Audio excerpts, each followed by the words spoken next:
Hey guys, this is Will.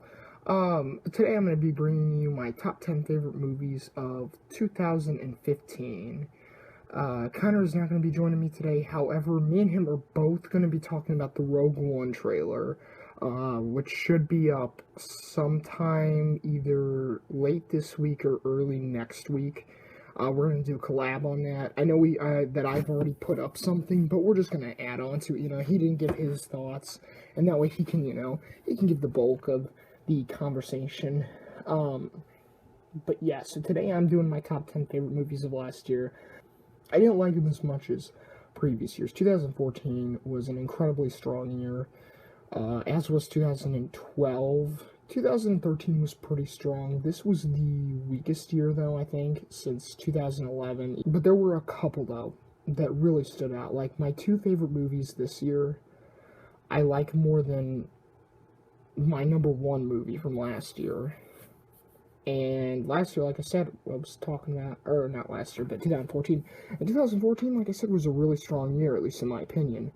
Top 5 is pretty strong. The last 5 are not. In fact, there's a movie on my list that I'm so thankful I saw in January, but it came out last year. Because had I not, there would have been a film on the list that I would have given a grade less than A-2, which would be the first time a B film, even B+, but a B+ or lower would appear on my top 10 since 2011. So, let's go ahead and get started, shall we? Number 10, Sicario. This was a really interesting film about the drug cartels in Mexico that really, honestly, it's the best of the subject matter that I've seen. I liked it a lot more than Babel. I liked it a lot more than Traffic, and I think mainly it's due to Emily Blunt. She was amazing in the movie and was a great main character.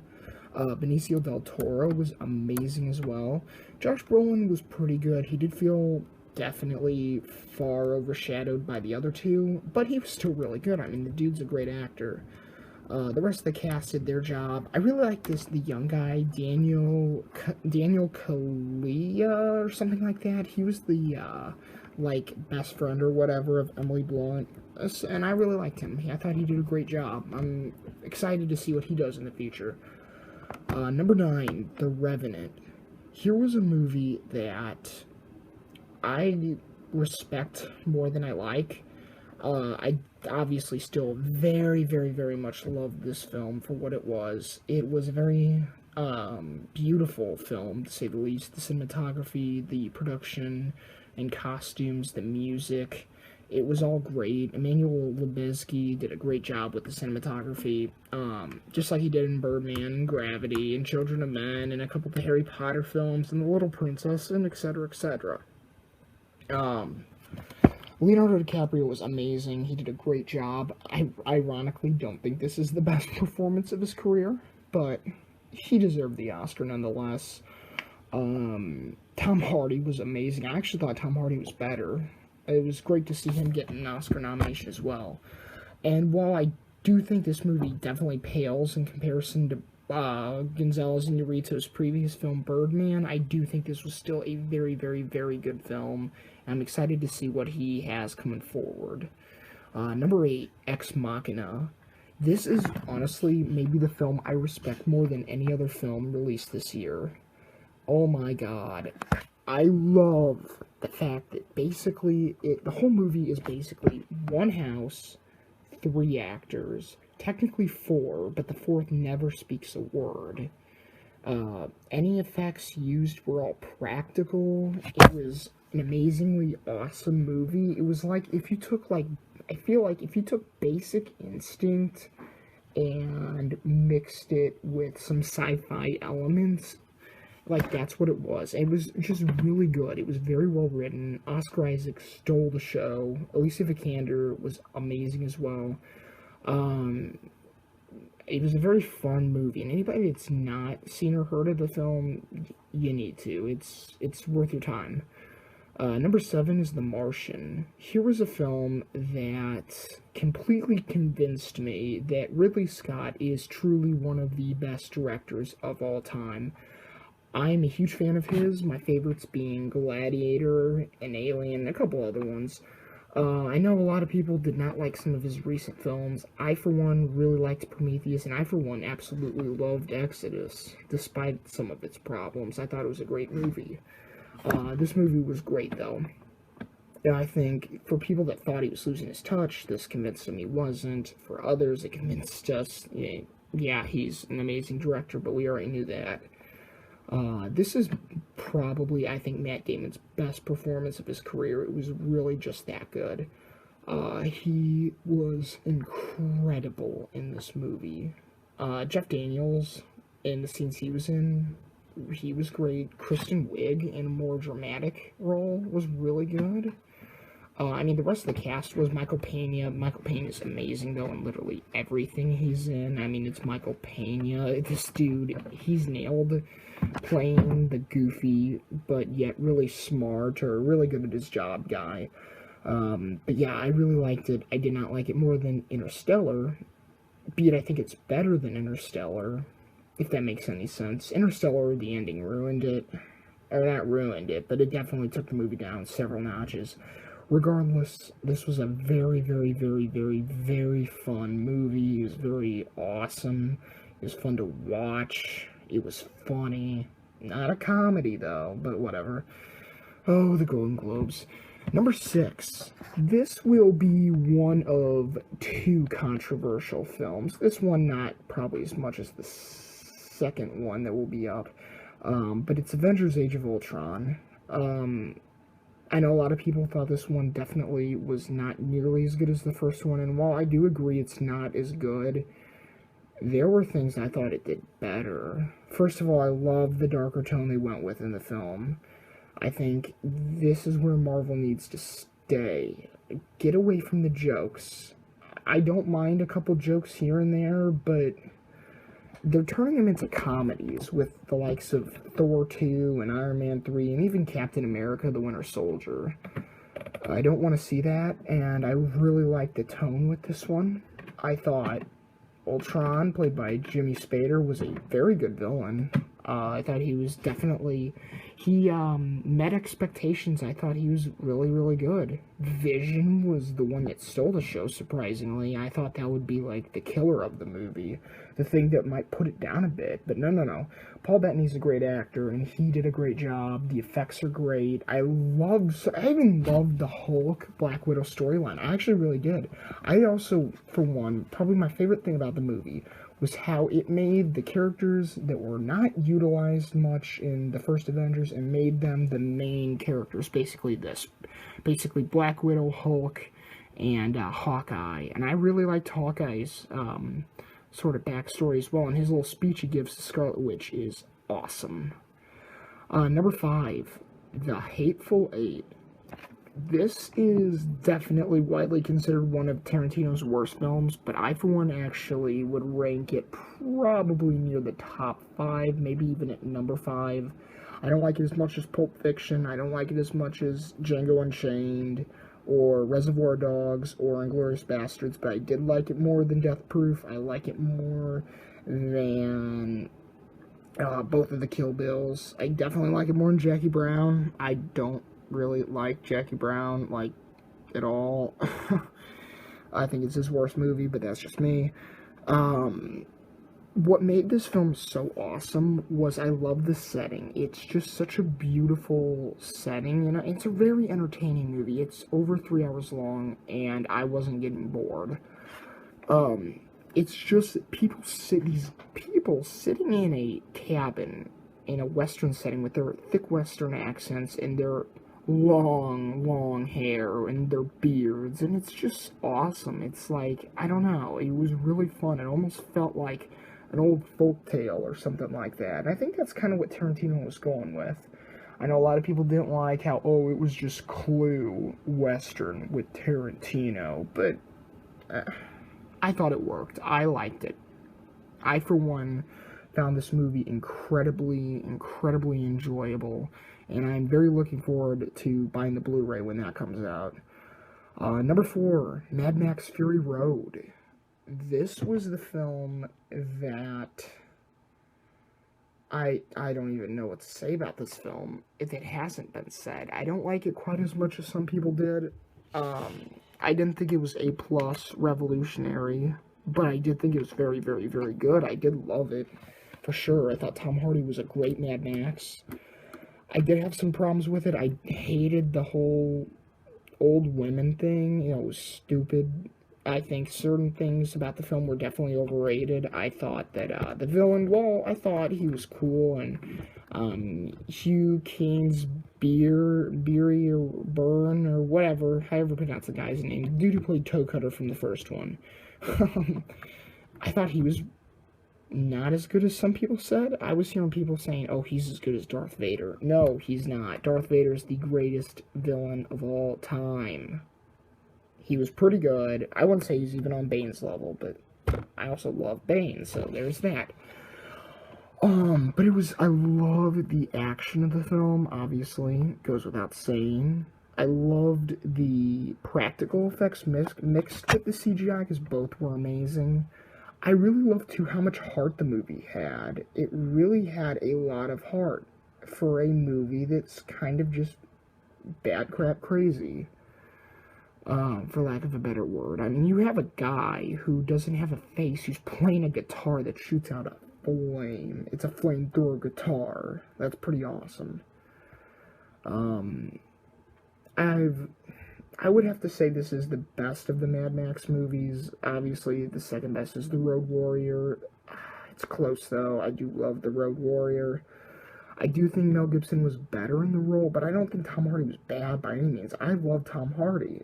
I do. He's one of my probably top 10, if not top 10, top 13, 14 favorite actors today. And I thought he was great. But Mel Gibson owns that role. But still, I'm excited to see the future. I thought Charlize Theron blew it away. I don't think it was revolutionary like The Dark Knight, but I do think it was a great movie. Number 3, Spotlight, the Best Picture winner. And I'm so happy this won Best Picture because this movie is so important. I really do believe that. This is the most important movie made, I think, in years. I really do believe that.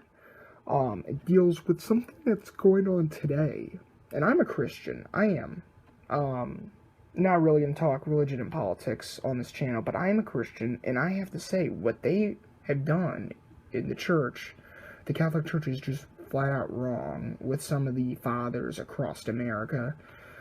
With the molesting. This is something that's been going on now for 20-ish years, that, at least publicly, and that's not a good thing. I mean, even back in, like, 1996, when Primal Fear came out, they kind of tackled that, sort of aspect.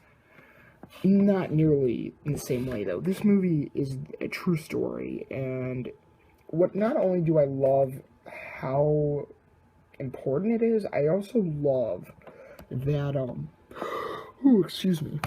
I love that, a small film like that can win Best Picture, because the past couple Best Picture winners have been these, you know, the obvious Oscar winners. I love Birdman, but of course, you know, it's supposed to look like its own one shot, you know, and it's about Hollywood. Previously, 12 Years a Slavery. Argo was kind of the exception, where that was your more traditional film. But then, like, you had The Artist, silent film, and black and white. Hey, why not? The King's Speech. Oh, it's dealing with, you know, problems, you know, like, human problems, you know, and overcoming them in triumph, you know, and whatnot. I don't know. I don't like where it's going. I don't want every Best Picture winner to just be this revolutionary film, because a great film does not have to be large in scale. It doesn't have to be revolutionary in something. It just has to be culturally significant and great. That's what this movie is. Everybody in it is great, and I eventually will buy it on Blu-ray. Don't have it yet, but it's coming. And now my top 2, and this is why this is a favorites. My top 10 favorite movies, not best. Because number 2 is going to be controversial, and I flip 1 and 2 back and forth so many times, it's crazy. Number 2, I finally settled on Jurassic World. Like I said, favorites, don't kill me, don't burn me at the stake. I loved it. If you didn't, that's fine. I get it. I loved it. Jurassic Park is my 3rd favorite movie of all time. I cherish it to pieces. um, there's literally like nothing more I cherish more than like Jurassic World. It is just so wonderful. I love it so very, very, very much. And what it did for that original film. Because Jurassic Park, childhood classic, I saw it when I was 3 years old, didn't scare me. I fell in love with dinosaurs for probably like 5 years. Huge impact on my life. The only one from my childhood that probably had a bigger impact was like Toy Story 1 and 2. That's it. Jurassic Park, or Lost World Jurassic Park, I'm not even going to pretend to say it's good. It's average. I like it a little bit better than average, but it is incredibly disappointing. The third one I like more, but it is a worse film for sure. It's not a good movie. I do like it. Maybe because I just was so disappointed with the second one. At least the third one had dinosaur action, be it had the T-Rex getting killed immediately, which was stupid. This movie did everything I possibly could have wanted and did it perfectly. Were there problems with it? Sure, it's not a perfect movie. I thought Vincent D'Onofrio's character had some really bad dialogue, but I thought D'Onofrio played the character fine. I'm a huge Chris Pratt fan. I thought he did a great job. Bryce Dallas Howard, great job. Nick Robinson, great job. All of them. I thought they were great. You know, I don't think they're Oscar-worthy performances, but for what they are, they're great. The ending, oh my god, the last 20 minutes of this movie were the best 20 minutes of a movie this year, by far. I wanted to put this at number 1, I really did. Number 2 is definitely not shabby, and it does kind of break my heart to not give it to number 1, but number 1 is also another childhood classic, so, or sequel to a childhood classic, and I'm pretty sure you know what I'm talking about here. Number 1, Star Wars, Episode 7, The Force Awakens. Dear God, oh wow. Let's make up for the prequels in one swift stroke.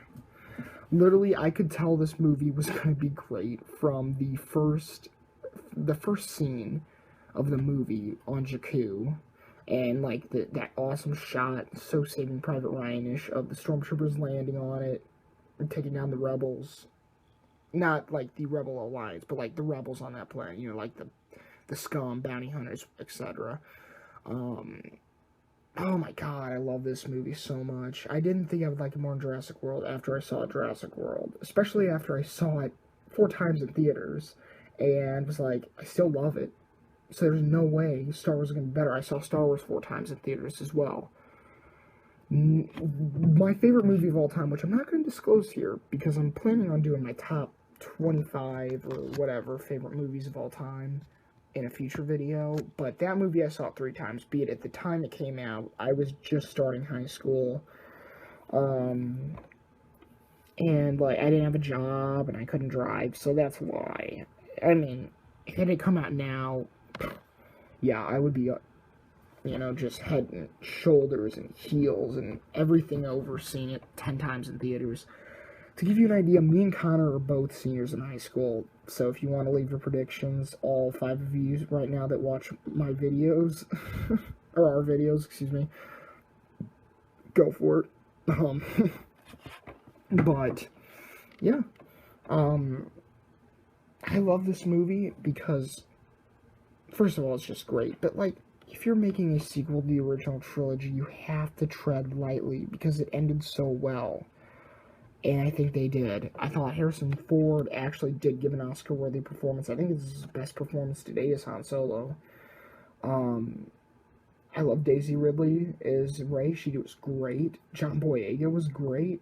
I mean, the whole cast was just phenomenal. The effects, the music. I'm just kind of kicking a dead horse here. We all know Star Wars 7 was great, so I'm not going to talk too much more about it. But let me say it exceeded my expectations that I didn't think it could. And I went in pretty blinded. I had seen every clip and trailer and whatnot, but I had not looked at reviews. I specifically avoided them. I tried to do a Jurassic World, but I ended up caving like the day or 2 before it, and I saw it. I don't know why, but I did. But yeah. Anyways, Star Wars was great. So let's get a few honorable mentions. And I want to say this first of all. The Revenant, one reason it's great was because before I saw it, it would be the first year since 2011 that Any movie in my top 10 would have a lower grade from mine of an A-. All of these in my top 10 have A-. 2011 was not a very good year in movies, but since then, like 2012, 13, 14, 15, 10 plus movies in some cases that I would give A-, at the very least to. This year barely cracked it. Thank God I saw The Revenant, and that kept the other like a B+ film for me. But let's get into the honorable mentions. I'm only going to give honorable mentions to the B+ movies. I saw, let's see here, how many did I see? I'm looking at right now. 26 movies last year. I'm going to give an honorable mention here to, like, 7. I don't know. Start off The Big Short. That would be, I'm going to go basically in order of if any movie in my top 10 wasn't there, this would be like the runner-up for number 10, and then the runner-up to the runner-up, etc.